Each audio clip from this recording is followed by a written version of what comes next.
Welcome once again to another edition of Good Books. I'm your host this week, Dr. John Cook, and with me today is Dr. Ken Lloyd. Ken Lloyd, Ph.D., is a nationally recognized Southern California management consultant, author, speaker, and newspaper columnist. He's taught numerous MBA classes at the Anderson School at UCLA and lectures at many other universities. He is the Vice President of Planning and Development of Strategic Partners Incorporated and a frequent television and radio talk show host. He has authored several books, including Jerks at Work and Performance Appraisals and Phrases for Dummies. He's a member of the APA and the Society for Industrial and Organizational Psychology. He graduated from Cal Berkeley, received his MS and PhD in Organizational Behavior from UCLA. And the book I just mentioned is the one I want to talk about today. I couldn't resist the title, Office Idiots, What to Do When Your Workplace is a Jerk Place. Dr. Lloyd, welcome to the program. Thank you very, very much. Pleasure to be with you. This is an excellent book in that it sort of categorizes kinds of behavior that frustrates so many of us in the workplace. And I'm sure anyone who picks up Office Idiots will see friends and colleagues of theirs and maybe even something of themselves in this. And I understand that you got these scenarios from real-life situations mostly.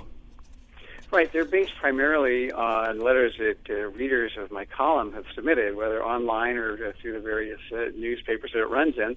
And for some reason, employees like to write about some of the crazy things that their coworkers is doing. So it's based all on those kinds of pieces of data that have come in. Mm-hmm. Now, I noticed that as we go through this, and there are chapters dealing with various kinds of behavior, everything from job interviewers and email to abuse of power and backstabbing. As you describe office idiots, various types, it seems like in general you understand the behavior behind why they're acting this way, and then in general you have one or two possible paths that someone can take in dealing with it. Are there some overarching principles that one could use to deal with all kinds of office idiots?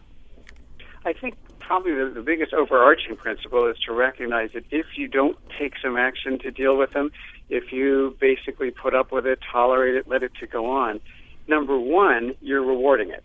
You're enabling it. You're giving them the opportunity to go out and do these things. And if you're letting them do it, they feel good about it. They're going to keep coming back and doing it. So the next step is really to act assertively. And there are different ways you can do this without getting into a battle or a fight or any of that with them. But there's some actions you have to take, or it's only going to get worse. Mm-hmm. Well, let's start at the beginning. The multitasking manager who pretends to listen, even occasionally gives an aha, and actually they're hearing nothing. What does one do with somebody like that?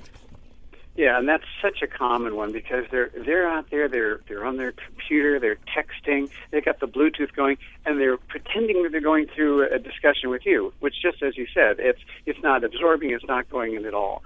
What you really would want to do in that situation, rather than just sit there and wait till the glassy look comes off that person's face, is to say, if this isn't a good time to meet, when should we get together? All right, that type of a statement, number one, interrupts what they're doing. It interrupts their playtime or whatever they're doing that's not listening to you. And you're going to get an answer. They're either going to go, oh, sorry, let's just continue. Or they're going to say, you know what, how about at X o'clock? Point being is if you just sit there, you're going to waste a bunch of your time. You're going to get annoyed. You're going to get frustrated. Whatever you say isn't sinking in. So it's a big waste. Mm-hmm. While we're on communication, I really like the matter of chatter. There's a person who either asks nonstop questions or provides long, drawn-out answers to your questions.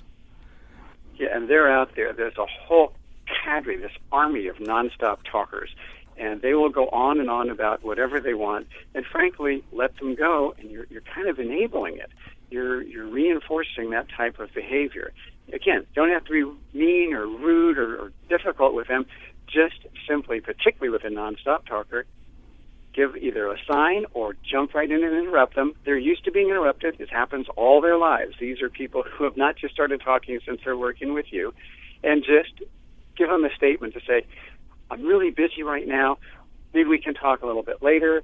Actually, I can't do this now. In other words, you're not saying you're a nonstop talker. You're not labeling them. You're simply saying, I can't deal with this. I'm busy now. When can we meet later? So you're not accusing them of anything. You're not criticizing them. You're just really focusing on what you really need to do. Just an easier way to do it. Mm-hmm.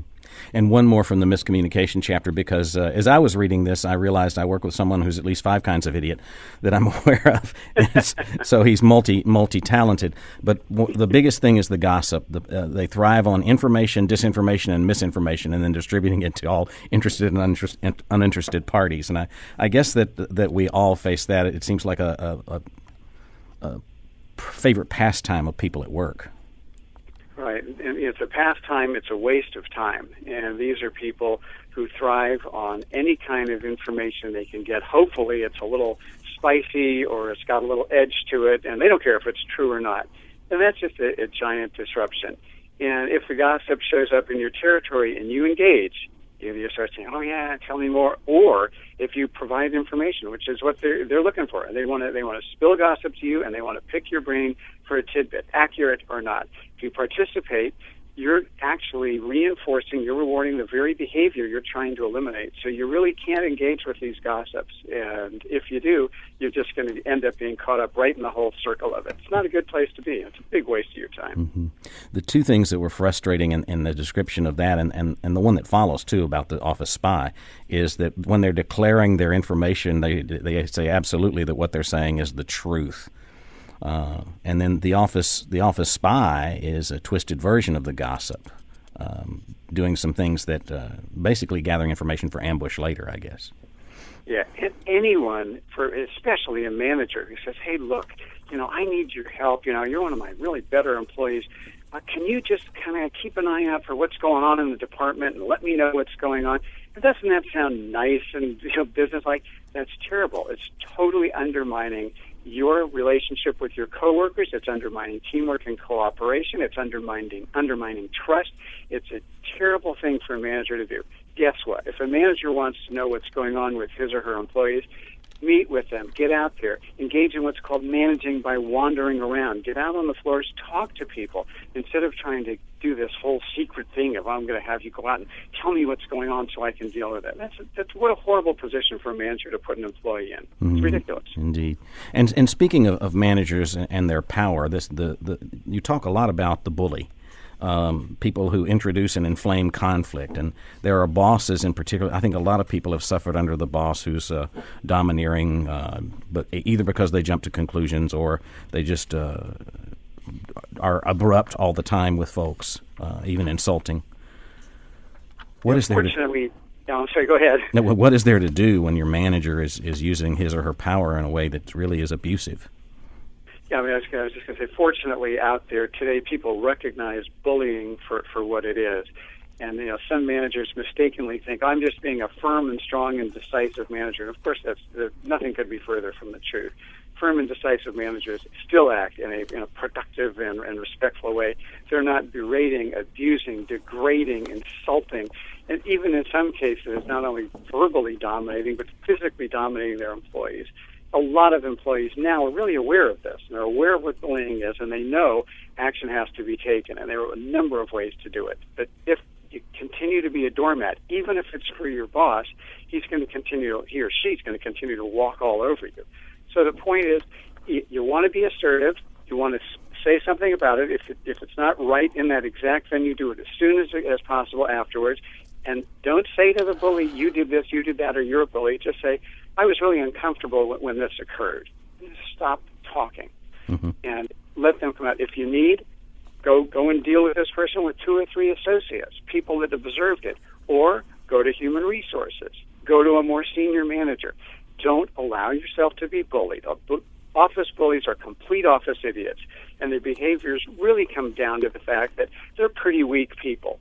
And this is their way of showing how tough and smart and strong they are. But underneath all that bravado is a whole lot of insecurity. So you got to come back at it, or they're going to keep bullying you. And it's a horrible way to live. It ruins not only your job, you're going to take it home. And it's going to hurt your home life and your sleep. And it's really a problem. That's a real serious one. And you've got to take action to deal with it. Mm-hmm. Now, I didn't relate to this as well because I haven't been looking for a job in a long time, but I know a number of people have had that job interviewer who was so frustrating, either because they had multiple interviews and then were blown off, or they had an extremely brief interview as if the judgment had been made before they came in. And then, of course, there's the waiting game. So there's a lot of frustration in seeking employment these days, and, of course, a lot of people are doing that. So what's some good advice with regard to what to do with poor interviewers? Yeah, and you're so right, because this whole area of finding a job now puts you face to face with people in many cases who either don't know what they're doing when they're screening applicants, or they have their own little system that they use, which can be horrible and, once again, degrading and really very, very difficult for an applicant. And employers in many cases are doing this because of the job market. They're doing it because there are more applicants than there are jobs, so they can treat these people this way just because, hey, you don't like it, the next one will. And frankly, when this happens, depending on how you're treated, if you're, for example, you're given a 10-minute interview, you've wasted your time, you've gone in there, it's 10 minutes, and they've either made a snap decision or they're too busy and all. You don't have to totally sit for that. You have nothing to lose by writing a letter, email back to the company, even to the company president. Because there is a matter of goodwill. Companies don't want stuff like this to go viral, and simply say, look, here's what happened. I came to your company in good faith. I had my resume, thought I was a candidate for the job. I was kept waiting for an hour and a half, or I had a 5 or 10-minute interview. Whatever it is that occurred, don't just let it go on. You never know what's going to happen. You have nothing to lose by standing up for your rights in that kind of situation. A lot of these interviewers have no idea what they're doing. And you may take heart that you didn't get employed by, if that's a regular practice, that you didn't get employed by such a business. Yeah, that's kind of an interesting point as well. Hopefully, that interviewer is not representative of the whole company, but in the role that he or she's playing in screening candidates, that's exactly what it is. And a lot of top-side people in companies don't like that kind of thing happening to candidates. They want candidates to be treated fairly. And look, that kind of a 5 or 10-minute interview arguably is losing some really good people. And companies don't want that to go on either. Mm-hmm. Now, on the flip side, the job applicant is inclined to be an idiot on occasion, particularly as they restructure the truth in their application form and or their resume. Yeah, this is one of the real major problems today. There are so-called experts out there to say that will tell the applicants, hey, look, you've got to stand out from the pack. And you've got to really make that resume strong and just embellish it wherever you can. Well, embellish in many cases just means, making the format nice, making sure there are no typos and cleaning it up, putting it in an order that really reads easily. That's fine. Some of them say, I think I would call it like aggressive embellishment. In other words, lying. And there are candidates out there who will say they have jobs that they didn't. They'll cover up dates of employment. And worst case, they'll even bestow a degree upon themselves. They'll just give themselves a bachelor's degree from some school. Applicants that do that are making a huge, and I will call idiotic, mistake, because, number one, you're going to come in there, anything that you're saying is supposed to be the truth. The employers have the right to let you go if they do a background check, which they do now, particularly in these days. They're going to find it out. You're going to be done. And in many cases, you could still get the job without that kind of embellishment. And more importantly, you'll keep it after they do the background check on you. So lying to get a job, absolute blatant lying like that, is not going to help you. It's not going to work. It's a very bad idea. I remember that you used an example where someone was not really trying to be malevolent. She almost had finished her degree, and the job didn't require a degree, so why not mention the bachelor's you're working on that you'll soon be finished with? If you want to mention your bachelor's you're working on, that's great. But that's very different. Even if you're 1 unit away, that still is different from saying, I have a degree. That's called lying. The job might not require a degree, but it does require honesty, and employers really want that. And you're cutting yourself short. If you say, hey, look, I'm 1 unit away, I had to go out, I had to go to work, I had to do this, that's fine. That's just fine. But coming and saying that you've got it is only going to spell trouble. Your fellow college professors thank you for that one. Yeah, they should be a legitimate degree before one claims it, for sure. Absolutely. Well, meetings with idiots. Oh, my gosh. Is this a frustration for almost everyone? Everything from jumping the gun to not able to meet when they say they're going to meet, pulling the rug out from under people. Just there's all kinds of behaviors in meetings that I wish I could, if I were licensed to carry a handgun, I'd be dangerous. Yeah, the thing about me is I think if you ask people, what's the biggest time waster you have on the job, I'd say about 80% or more are going to say, oh, these meetings, oh my gosh, we just waste so much time. And frankly, all the problems that you just mentioned in meetings, all those aspects are really important. So how you deal with it, one thing is before the meeting even starts, ask, do we need to meet? Do we really need to have a meeting? Mm-hmm. Meetings are great if we got a problem to solve, we got some decisions to make, we want some creative thinking. If it's just a recap or a summary or a review, or worst of all, it's when the PowerPoint presentation comes up and a person reads from it. My goodness, send me the PowerPoint before the meeting. I can read too, and then during the meeting, let's discuss this. Let's see what the strengths, the weaknesses, the positives, what we want to do. Do we need to meet? And then you go from there. And the key thing in making meetings run well, frankly, is the leader. Mm-hmm. If that leader's just sitting there and letting some of these office idiotic behaviors come out, then that person's really failing as well. Mm-hmm. Before we leave that, there's one I had never heard of, and I guess it must happen because all of yours are based on real scenarios. There are office idiots who start their meetings early. They set a time for the meeting, and they start them before the time for the meeting to start. Isn't that something? Yeah, it's surprising, and it's out there. And what is that really? That's a power play. That's just I am so powerful. People better know that I start meetings ahead, and they better get here when I need them. In other words, it's flexing even further. It is totally ridiculous. If you've got a manager that does that, and that's his or her thing, well, you're going to have to either abide by it or simply say, hey, look, it's really confusing for us. If I go to an airport and the plane's leaving at 10 o'clock and I get there, I don't want that plane to have left at 5 to 10. That's just, it's kind of a contract, but it's a power thing. Well, you just better get here early with me. My meetings are so important. That kind of manager really needs a little feedback. Mm-hmm. Yeah, just some of these things, I can't believe they go on in the office. It's around meetings in particular. There's an area, though, that we all deal with because we're getting more and more of our information through cyberspace. So let's talk about some of the office idiots and their email. Taking on people online, insulting them, battling over email, using expletives in email. Isn't that really absurd? It's interesting. You talk about bullies. There certainly are virtual bullies. There are people out there who on email are real tough. But they're certainly not that way in person. But, for email, it's a shield. It's private. They don't have to go face-to-face. It's a lot easier for people to do that. Email, as you're mentioning, is one of the problematic areas in which a great deal of office idiocy occurs. And, frankly, email is great for communicating facts, figures, dates, confirmation, shipping orders, and so forth. It's terrific. It's fast. It's on the money. You've got a documentation. When it gets to more emotional stuff, disagreements, arguments, any kinds of feelings-type thoughts that come out, it gets all mixed up. Because, frankly, email is a terrible way to actually communicate. About 80% of the message that people receive from us when we are communicating with them in real life, not on email, about 80% is nonverbal. That's all gone in email. So it is very, very rudimentary. And I can say to you, on email, you did a good job. You don't know if I'm really saying...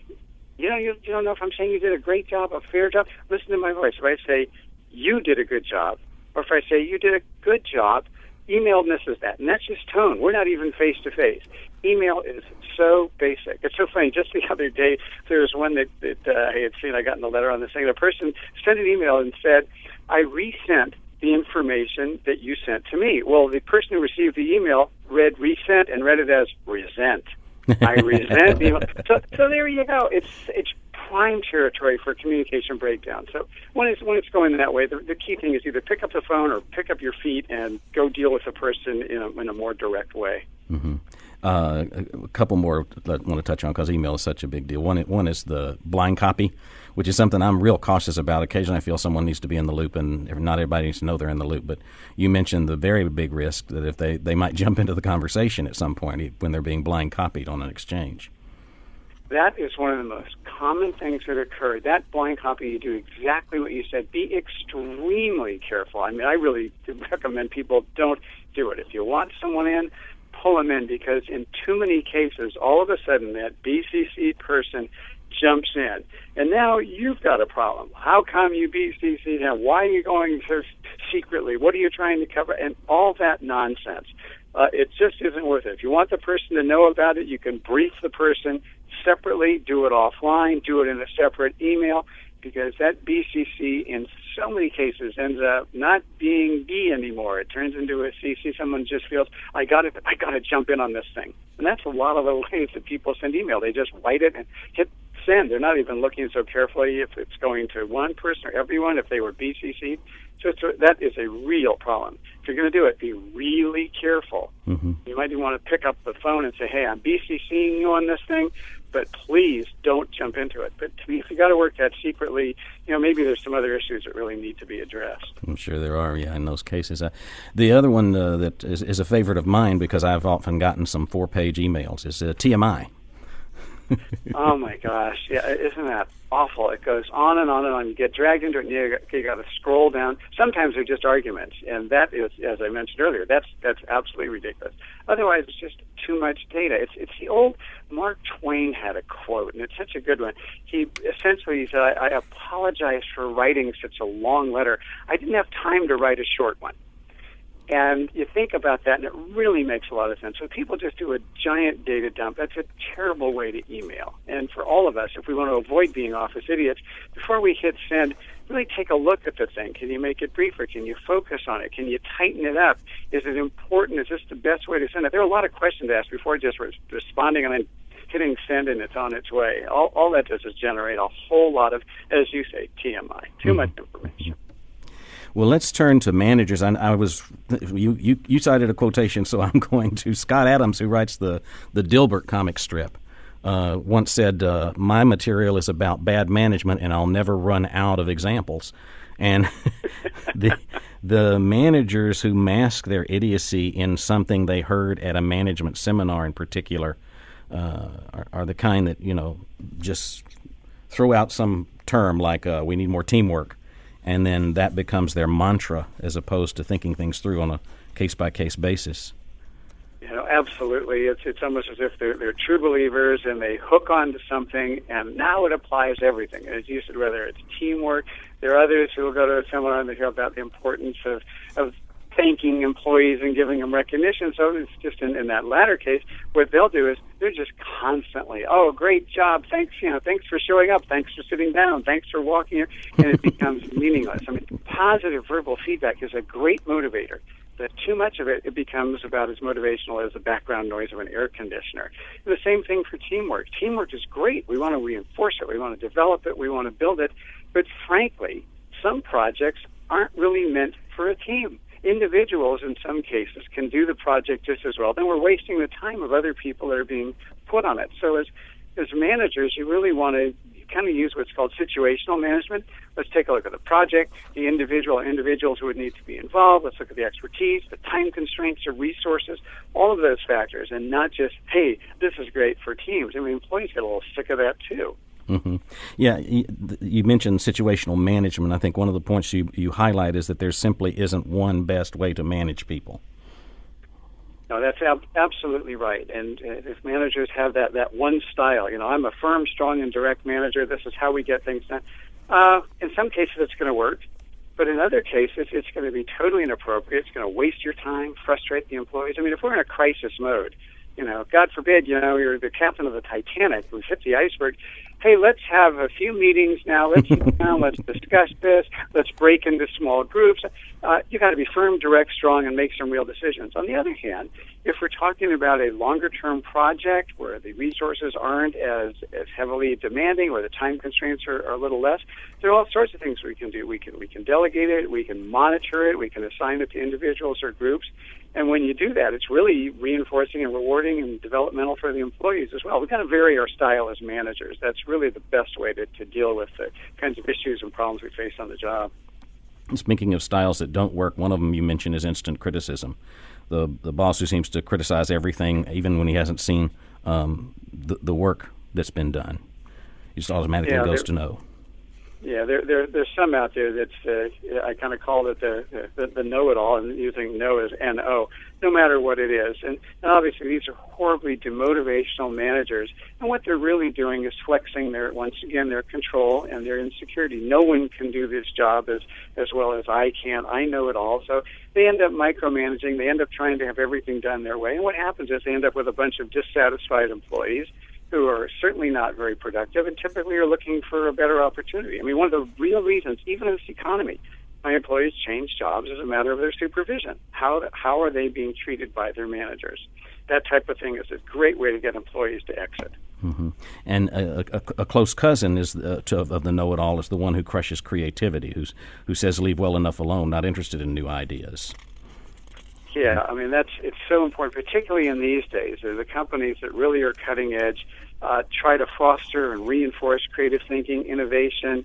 You're not going to hear them say, hey, this is the way we've always done it. Let's just keep doing it this way. I mean, they want people to do their jobs and get in and meet the objectives and all. But if there are new ideas, new approaches, they really encourage it, literally reward it in many, many cases.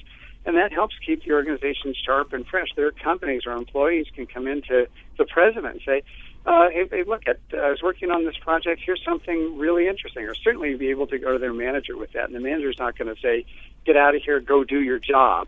Just stop thinking about this stuff. But rather, it was interesting. Let's talk a little more about it. Or let me have you talk to the folks over in IT or merchandising, whatever department it might be. Mm-hmm.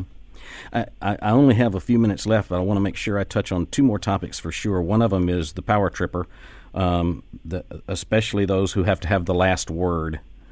That's something that seems to be a common experience for people that I know.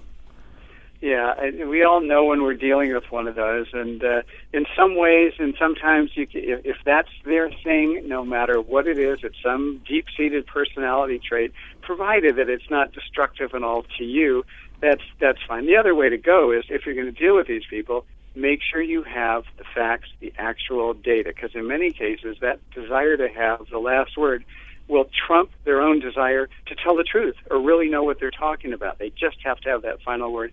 If you get factual about it, even if you get them to say, well, I'm going to bring in the facts, I will show you. Here is what it is, if you want to get into that. But look, if we want to deal with truth in the workplace and things that are going on that are accurate and fair and above board, sometimes you have to do that. But by focusing on the facts, I'm not saying, you're just a know-it-all. I'm saying, let me check this out. I really got some data that might show something really different. Do you mind if we get together and talk about this again? And they'll say, yeah, fine. Then you can say, sure, let's do it. Now you've had the last word, and you're also going to have the other last word when you come in with real data. Mm-hmm, very good. I have one more. I want to give our listeners a little bit more of a feel for how many great ideas there are in this book by turning to something that everybody deals with, and that's when the blaming, deflecting, and backstabbing starts in the office. What's your best general guidelines for that? Isn't it terrible? That's such a common outcome that something doesn't go the way that it was hoped. And rather than trying to figure out what happened, let's point fingers. Let's blame. Get it off of me. Get it off my back. Really, when that kind of thing occurs, the mindset that we want to have, if we're ever getting targeted in this type of thing, the mindset is, let's not try to focus so much on where we've been. Let's focus on where we're going.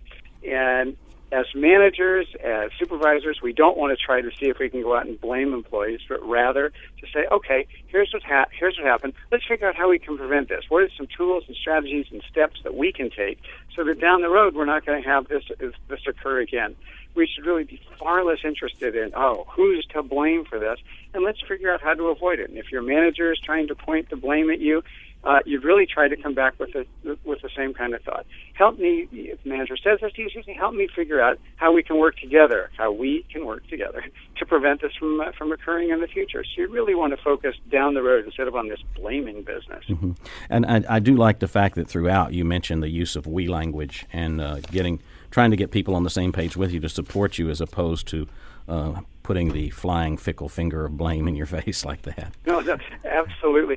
Because if you're in an encounter, a discussion with a coworker or a manager, even with one of your employees, if you use the word you all the time, you said this, you told me this, you did this, people hear that. It sort of sounds like you're being very parental with them and you're scolding them, and they're going to get very defensive. If you use more of the I word, just say, I was really uncomfortable when this occurred.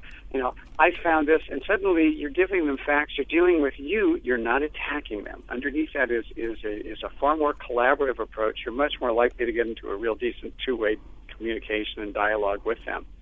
Well, I hope our listeners can tell from what we've talked about here with Dr. Ken Lloyd that the book, Office Idiots, What to Do When Your Workplace is a Jerkplace, can be very helpful to most of us who work with others in the workaday world. We've been talking with Dr. Ken Lloyd. I'm your host, Dr. John Cook. I appreciate your listening. I want to remind you that we're on 4 times a week now on KMBH 88 FM. We're on at noon and 7:30 on Thursdays, and at 6:30 a.m. and 3:30 p.m. on the weekends. If you miss us there, you can go to the Facebook page Good Books Radio, and you can find podcasts of most of our recent interviews. Once again, thanks for listening.